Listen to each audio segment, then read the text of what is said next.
à tous, moi c'est Nathalie et aujourd'hui on va vous parler du son.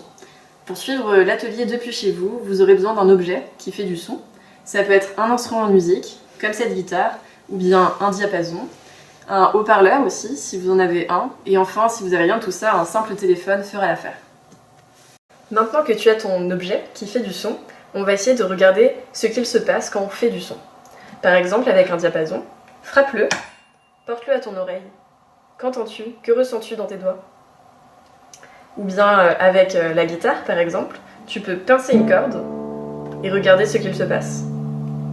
Ou enfin, si tu as plutôt un haut-parleur, tu peux essayer, donc haut-parleur un plus grand ou ton haut-parleur de téléphone, tu peux approcher délicatement ton doigt sur la sortie du haut-parleur. Et prête attention à ce que tu ressens.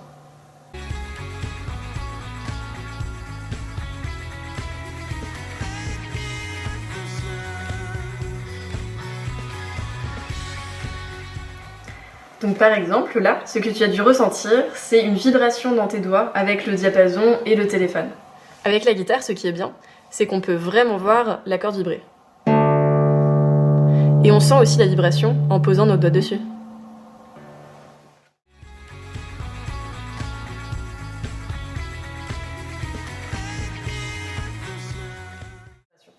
En fait, le son est une vibration.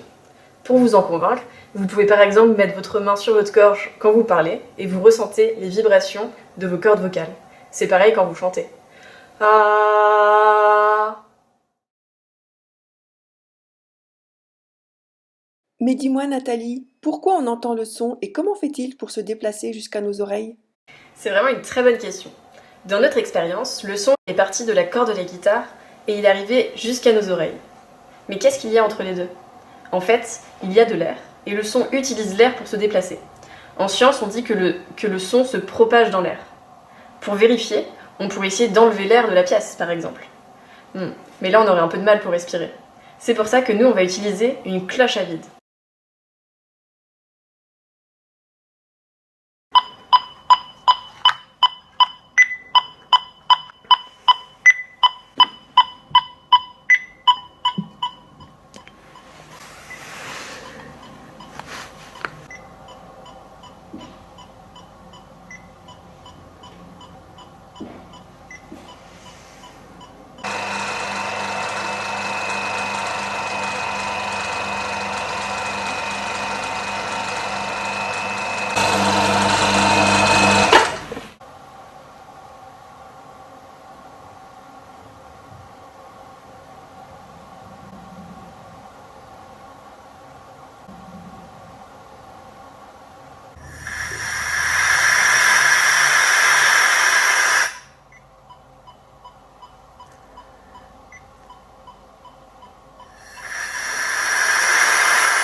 On a donc vu que le son a besoin d'un milieu qui lui permette de se propager, comme l'air par exemple.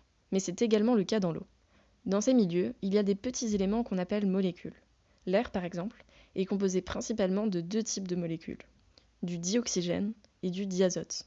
Il y a aussi d'autres molécules de gaz, mais celles-ci sont en quantité infime. Pour imaginer comment ces molécules permettent le transport du son, on va essayer de représenter le phénomène sous la forme d'un dessin, où les molécules sont alors des émojis. Dans un premier temps, il y a une vibration qui est créée, par exemple ici avec un diapason. C'est la naissance du son. Dans ce dessin, la molécule la plus proche du diapason va alors bouger et se déplacer jusqu'à la molécule voisine, qui elle-même va ensuite se déplacer jusqu'à sa voisine, et ainsi de suite. Le son est ainsi transmis de proche en proche, jusqu'à vos oreilles. Et cette propagation de proche en proche du son est appelée une onde de pression. Et une fois que le son arrive vers l'oreille, que se passe-t-il? Eh bien le son, d'abord se propage dans le conduit auditif de l'oreille. Ensuite, il arrive à ce qu'on appelle le tympan. Le tympan, c'est cette petite membrane. Et en fait, elle permet de transmettre les vibrations jusqu'aux osselets, qui sont ici. Après, les osselets transmettent ce son à la cochlée. Et la cochlée, elle se charge de transformer ce stimulus en message nerveux jusqu'au cerveau. D'accord, je comprends. Alors notre tympan va vibrer sous l'effet du son, un peu comme la membrane de notre haut-parleur qui vibrait, elle, pour produire du son. Tout à l'heure, tu as dit que le son était une onde de pression. Mais qu'est-ce que c'est une onde? Tu veux savoir ce que c'est qu'une onde? Et bah pour ça, je te propose qu'on fasse l'expérience de la cuve à ondes qui nous permet vraiment de voir ce que c'est qu'une onde. Viens.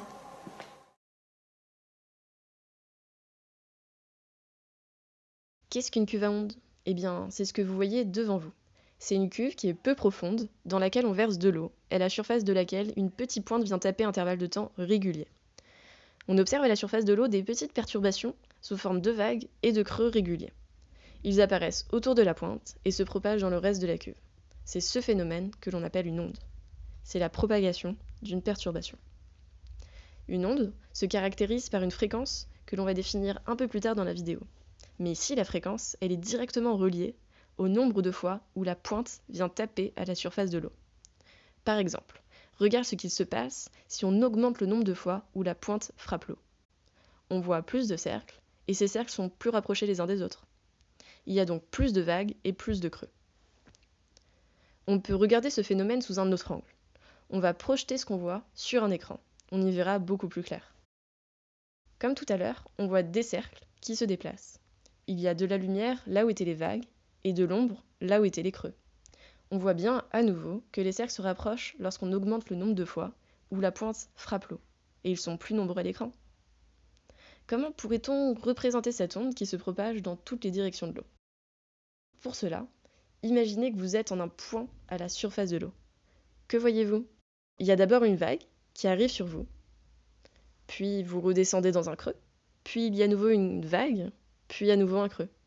Vous avez remarqué? Il y a un motif qui se répète. Le nombre de fois où ce motif de vagues et de creux se répète, eh bien ça définit la fréquence de l'onde. En science, on appelle ce motif périodique de vagues suivies de creux une courbe sinusoïdale, ou plus simplement une sinusoïde. Et cette représentation est utilisée très souvent pour toutes les ondes, en particulier pour les ondes sonores que nous étudions ici. Ce qui est bien avec ce schéma, c'est qu'on peut représenter l'onde, mais on peut aussi retrouver certaines de ses caractéristiques. Pour caractériser une onde, nous, on s'intéresse à 3 paramètres. On s'intéresse à l'amplitude, c'est-à-dire la hauteur de nos vagues et des creux. On s'intéresse à la durée, c'est-à-dire le temps pendant lequel vous entendez le son.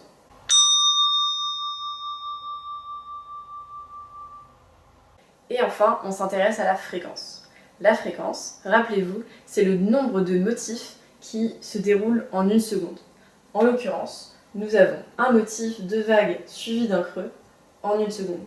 Notre fréquence est de 1.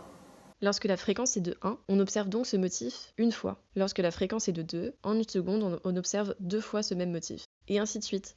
Plus la fréquence est élevée, plus on observe des motifs en une seconde.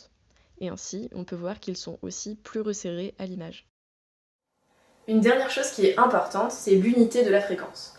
Quand vous vous pesez, vous mesurez votre masse. Celle-ci s'exprime ensuite en kilogrammes. Pour la fréquence, c'est pareil, il y a aussi une unité. Celle-ci est le Hertz. Ça se note Hz, comme ici. Allez, maintenant c'est à vous de jouer. Essayez d'associer les sinusoïdes avec les vagues et les creux que l'on observait avec une cuve à ondes.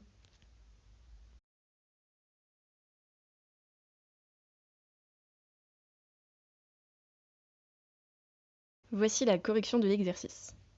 Pour associer les images, rappelez-vous, plus la fréquence est élevée, plus les motifs de vagues et de creux sont nombreux en un temps donné. Sur les motifs de la cuve à ondes, on observait ainsi plus de cercles à l'écran. Et sur la sinusoïde, on observait plus de vagues et plus de creux.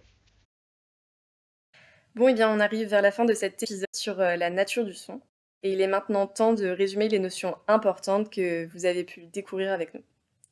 Tout d'abord, on a pu voir que le son est une vibration d'un milieu matériel, comme l'air par exemple, qui se propage. On parle pour cela également d'onde sonore, puisqu'une onde se définit comme la propagation d'une perturbation.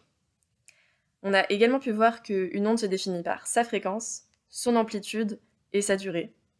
Et enfin, rappelez-vous, la fréquence est le nombre de motifs en une seconde. Évidemment, il reste des points qu'on n'a pas encore éclaircis sur le son. Par exemple, comment fait-on le lien entre la fréquence et l'amplitude d'une onde sonore avec le son que nous, on entend? Pour cela, je te donne rendez-vous dans notre prochaine vidéo sur le son épisode 2. À très vite!